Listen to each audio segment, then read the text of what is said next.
દેહ વેપારમાં નવી યુવતીને એન્ટ્રીની ના પાડતા મહિલાની હત્યા. ધ્રાંગધ્રા હળવદ હાઈવે પર સોલડી ટોલ ટેક્સ નજીક યુવતીની હત્યાનો ચોંકાવનારો બનાવ સામે આવ્યો છે. પોલીસે આ કેસમાં મેરુભાઈ વાઘેલાની ધરપકડ કરી છે. મૃતક યુવતીની ઓળખ પશ્ચિમ બંગાળની રૂક્ષાનાબેન ખાતુન તરીકે થઈ છે.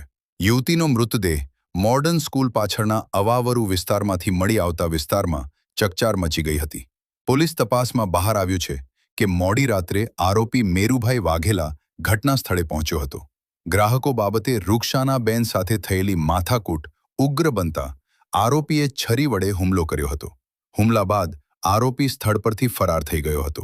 ઇન્ચાર્જ પીએસઆઈ ચુડાસમાના જણાવ્યા મુજબ આરોપી યુવક પણ દેહ વ્યાપારના ધંધા સાથે સંકળાયેલો હોવાનું સામે આવ્યું છે. તાલુકા પોલીસે ઘટના સ્થળે પહોંચી મૃતદેહનો કબજો મેળવી પોસ્ટમોર્ટમ માટે ધ્રાંગધ્રા સરકારી હોસ્પિટલ ખસેડ્યો હતો. અન્ય યુવતીઓના નિવેદન અને મોબાઈલ ફોનના આધારે તપાસ હાથ ધરતા પોલીસે ધ્રાંગધ્રા શહેરના ધોળીધાર વિસ્તારમાંથી મેરુભાઈ વાઘેલાને ઝડપી પાડ્યો છે.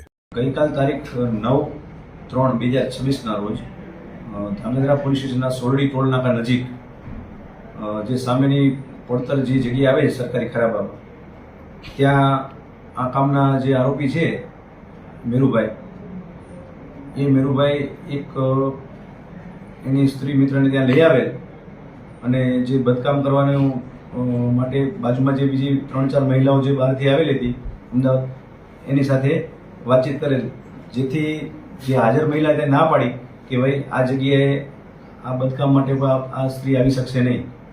એ બાબતે મરણ જનાર અને આ આરોપી મેરુભાઈ છે બેને બોલાચાલી થઈ, જેમાં ઉગ્ર બોલાચાલી થતાં આ જે મરણ જનાર બેન છે એણે આ આરોપીને 2 ઝાપટ મારી દીધી, જેનાથી આ આરોપી એકદમ ઉશ્કેરાઈ ગઈ અને બેનને ધક્કો મારી એની સાથે ઝપાઝપી કરી અને એના પેન્ટના નેફામાં જે છરી રાખેલી હતી એ છરી વડે બેન ઉપર તીક્ષ્ણ ઘાથી હુમલો કરેલ,